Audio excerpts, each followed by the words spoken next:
Crime stories, this is Meerab Zeeshan. Viewers, हम अक्सर believe करते हैं कि हमारे पेरेंट्स का फैसला कभी हमारे लिए गलत नहीं हो सकता और यकीन भी यही करना चाहिए, लेकिन गलती जो है वो तो इंसान से ही होती है। और कोई ऐसी गलती हो जाए जिससे किसी का घर तबाह हो जाए, किसी का नुकसान हो जाए। इसी तरह का एक वाकया पेश आया, एक पेरेंट्स की मर्जी से की गई ज़बरदस्ती की शादी किसी पर बहुत ही भारी पड़ गई। इस हवाले से बात करें कि नाज़रीन, मिलते हैं अपने गेस्ट से, समाज टीवी के senior crime reporter Jahangir Khan. अस्सलाम वालेकुम। वालेकुम अस्सलाम। जहांगीर साहब, कैसे हो सकता है? अक्सर हम देखते हैं शादियां तो पेरेंट्स की मर्जी से ही होती हैं, लेकिन वो गलत कैसे हो गई? अच्छा देखें, सबसे पहले तो इसमें मैं ये बताना चाहूँगा कि हम ये नहीं कह सकते कि पेरेंट्स की मर्ज़ी से किया गया हर फैसला या शादी जो है उसका नतीजा गलत ही बुरा होगी। होगा, या कोई लव मैरिज हुई है तो उसका अंजाम हमेशा अच्छा होता है या बुरा होता है। बिल्कुल। हर केस मुख्तलिफ है, किसी की जो लाइकिंग डिसलाइकिंग है वो मुख्तलिफ है, सोच, रवैया, आदात जो हैं वो मुख्तलिफ हैं। तो आज जिस केस की हम बात करने जा रहे हैं, ये 8 साल पहले लाहौर में रिपोर्ट हुआ और बड़ा ही एक कॉम्प्लिकेटेड केस था, क्योंकि इसमें एक खातून जो है उसको कत्ल किया गया और उस खातून को जो है उसको कहा जा सकता है कि वो हामला थी। उसके कत्ल के दौरान जो है उसके यहाँ बेटी जो है वो पैदा हुई। तो ये केस बड़ा ही अफसोसनाक भी था और बड़ा ही लर्जा खेज भी, और इसके जो इंकशाफात सामने आए थे बाद में वो भी चौंका देने वाले थे। हुआ कुछ इस तरह के 2015 30 दिसंबर 2015 की रात एक मियाँ बीवी गाड़ी में ट्रैवल कर रहे थे और शौहर जो है वो अपनी बीवी को मेडिकल चेकअप के लिए, चूंकि वो प्रेग्नेंट थी, हॉस्पिटल लेके जा रहा था, सर्विसेज हॉस्पिटल। सही। इन दोनों मियाँ बीवी ने गाड़ी में जो है वो सुंदरदास रोड का रूट इख्तियार किया, और सुंदरदास रोड, जिसको लाहौर में ठंडी सड़क के नाम से भी जाना जाता है, उसके बिल्कुल मिड में जाकर गाड़ी रुक गई। और कुछ देर बाद 15 पर यह कॉल चली कि डाकुओं ने डकैती के दौरान एक खातून को कत्ल कर दिया है और रकम जो है वो छीन कर फरार हो गए। कॉल करने वाला जो शख्स था वो इस मकतूला का शौहर था। इसमें मैं चाहूँगा कि हम इनके नाम जो हैं वो फ़र्ज़ी इस्तेमाल करें। बिल्कुल ठीक है। जो मकतूला है उसका नाम शाजिया है और जो उसका शौहर है उसका नाम रेहान है। ठीक है। शाजिया और रेहान। रेहान ने कॉल की कि शाजिया को डाकुओं ने वारदात के दौरान कत्ल कर दिया और मैं इसको हॉस्पिटल लेके जा रहा था। पुलिस स्पॉट पर आई, एविडेंस कलेक्शन की गई, रेहान का इनिशियल स्टेटमेंट लिया गया और रेहान ने वो सारा वकूआ जो है बताया कि किस तरह से हम सुंदरदास रोड पे टर्न लिया, गाड़ी चल रही थी, शदीद सर्दी का मौसम था, धुंध थी, फिर अचानक से 2 मोटरसाइकिल सवार आए जिन्होंने चादर जो है वो ले रखी थी और अचानक आकर मोटरसाइकिल के पास, गाड़ी के पास मोटरसाइकिलें रोकी। मोटरसाइकिल रोक कर इन दोनों को असलहा दिखाया।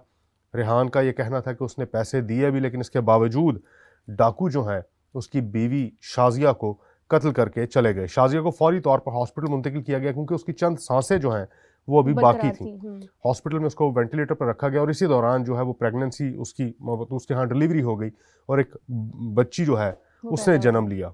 शाजिया उसी रात हॉस्पिटल में दम तोड़ गई और बच्ची जो है वो सरवाइव कर गई, लेकिन बच्ची की उम्र जो है वो सिर्फ 2 दिन थी। 2 दिन बाद उस बच्ची का भी इंतकाल हो गया।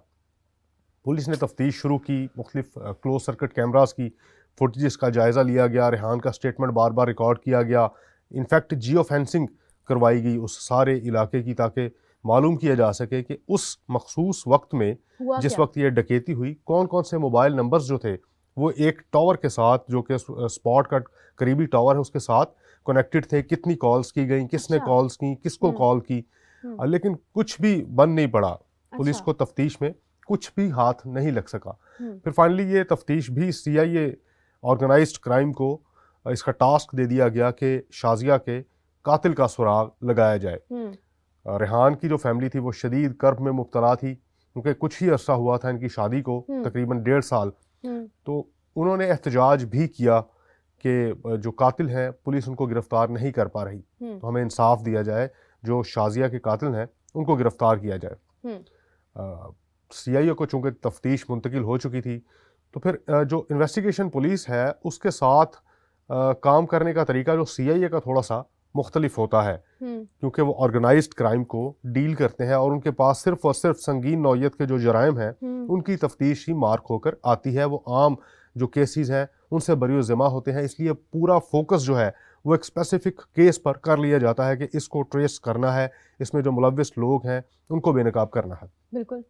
खैर, CIA ने दोबारा से तफ्तीश जो है वो शुरू की और सबसे पहला स्टेटमेंट उन्होंने रेहान का उस खातून के शौहर का रिकॉर्ड किया। सही। रेहान ने सारा वकूआ दोबारा से बताया कि 2 डाकू थे, उन्होंने स्नैचिंग की कोशिश की। स्नैचिंग के दौरान विदाउट रेजिस्टेंस यानी मुजाहमत के किए बगैर भी जो है उन डाकुओं ने आमना के सर में गोली मार दी। लेकिन उसी के सर में क्यों? शाजिया, सॉरी उसका मैं नाम दुरुस्त करना चाहूँगा, शाजिया के सर में गोली मार दी।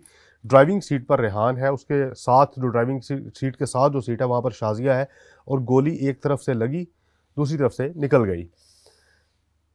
अब पुलिस ने उस स्टेटमेंट को जो है वो सबसे पहले, सबसे अहम और सबसे ज़्यादा सस्पेक्ट वो स्टेटमेंट को डिक्लेयर कर दिया सीआईए पुलिस ने। अच्छा। 6 बार स्टेटमेंट रिकॉर्ड किया गया उसके शौहर का, और हर दफ़ा स्टेटमेंट में कुछ ना कुछ एक पॉइंट ऐसा था जो आगे पीछे हो जाता था। फिर किसी भी इस नौयत के जो वारदात है उसको ट्रेस करने के लिए ये ज़रूरी होता है कि क्राइम सीन का या स्पॉट का एनालिसिस किया जाए। जायजा लिया तो जाए। स्पॉट का जो एनालिसिस किया गया वो टोटली डिफरेंट था रेहान के स्टेटमेंट से। यानी स्पॉट पे अगर उस गाड़ी को जिसमें गोली चलाई गई थी उसका तज्जिया किया जाए, तो जब बाहर से कोई बुलेट फायर करेगा, वेपन लेकर बुलेट फायर करेगा, तो गोली जो है उसका खौल या एम्प्टी जिसे कहते हैं वो रिवर्ट होकर बाहर की जानिब गिरती है। ऐसे ही यानी जिस साइड से फायर किया गया हो उसका जो खौल है गोली का एम्प्टी है वो पीछे की तरफ आती है। लेकिन इस केस में जो एम्प्टी थी वो ड्राइविंग सीट पर गिरी हुई थी। यानी ड्राइविंग सीट पर कोई नहीं बैठा हुआ था। ड्राइविंग सीट पर रेहान था, यानी गोली ड्राइविंग सीट पर बैठे शख्स ने ही चलाई थी। उस एम्प्टी ने यह प्रूव किया कि ये गोली किसी डाकू ने गाड़ी के बाहर से नहीं चलाई बल्कि ड्राइविंग सीट पर बैठे शख्स ने चलाई है, इसलिए गोली का खौल जो है वो ड्राइविंग सीट पर ही गिरा हुआ है। रेहान के स्टेटमेंट के मुताबिक जो डाकू है वो ड्राइविंग सीट के साथ वाली सीट के पास जो शीशा है उस तरफ से आए और वहाँ से गोली चलाएगी, लेकिन जो आमना शाजिया को गोली लगने की पोजीशन थी वो उसके राइट साइड से थी, यानी राइट साइड से उसको फायर किया गया था। इसके अलावा जो क्लोज सर्किट फुटेजेस जिनका तज्जिया किया गया तो उनमें भी ये बात साबित हुई कि कोई मोटरसाइकिल कल उस मखसूस वक्त में सुंदरदास रोड या ठंडी सड़क से नहीं गुजरी। फिर तीसरा पॉइंट जो सबसे ज़्यादा अहम था और जो रेहान को मज़ीद मशकूक बनाता था वो ये था कि सर्विसेज हॉस्पिटल जो है उस स्पॉट से चंद 100 मीटर के फासले पर होगा, मैक्सिमम आधा किलोमीटर का फासला होगा उस स्पॉट से सर्विसेज हॉस्पिटल का। तो रेहान ने इस अपनी बीवी को सर्विसेज हॉस्पिटल ले जाने की बजाय स्पॉट पे खड़े होकर वावेला करना क्यों शुरू किया। इन सारे पॉइंट्स ने रेहान का किरदार सबसे पहले मशकूक बनाया, और जब रेहान से तफ्तीश की गई तो बिलाखिर उसने अपनी बीवी शाजिया के कत्ल का एतराफ़ कर लिया और बताया कि शाजिया को डाकुओं ने नहीं बल्कि स्पॉट पे चीख चीख कर इंसाफ की दुहाई देने वाले, भीख मांगने वाले शख्स उसके शौहर रेहान ने ही कत्ल किया है। बहुत तकलीफ से बात है, लेकिन जहांगीर साहब मुझे अभी तक ये समझ नहीं आ रही कि रेहान यानी कि वो ड्राइविंग सीट पर बैठा था और उसने यहाँ से गोली चलाई जो कि इस साइड पर लगी, यानी राइट साइड पर लगी है, और उसके बाद वो गोली एग्जैक्टली कहाँ पर गिरी थी? गोली ड्राइविंग सीट पर, यानी रेहान की गोद में। उस वक्त बेहतियाती में उठते हुए उसने वो नहीं देखा कि एम्प्टी कार के अंदर ही गिर चुके हैं, वो बाहर निकल गया। लेकिन उसने अपनी बेटी का भी लिहाज ना किया, अपनी होने वाली बेटी का, अपनी हामिला बीवी का भी लिहाज ना किया। इसमें जो कॉज ऑफ मर्डर है वो सबसे ज़्यादा अहमियत रखती है कि कॉज ऑफ मर्डर क्या थी। और कॉज ऑफ मर्डर इन्वेस्टिगेशन के दौरान ये सामने आई कि रेहान जो है वो एक और ख़ातून को पसंद करता था और शादी से पहले का उसके साथ उसका अफेयर चल रहा था, उससे वो शादी करना चाहता था। उसके वालिदैन ने ज़बरदस्ती उसकी शादी शाजिया के साथ करवाई। 4 माह जो है वो उनके बड़े अच्छे गुजरे, लेकिन उसके बाद जो है रेहान का जो राब्ता है वो दोबारा से बहाल हो गया उसी खातून के साथ जो कि किसी गालिबन किसी बैंक में मुलाजमत करती थी। तो उस खातून ने इंसिस्ट किया रेहान को कि मेरे साथ अब शादी जो है वो करे, जिसके लिए आमना को रास्ते से हटाना उसने ज़रूरी समझा।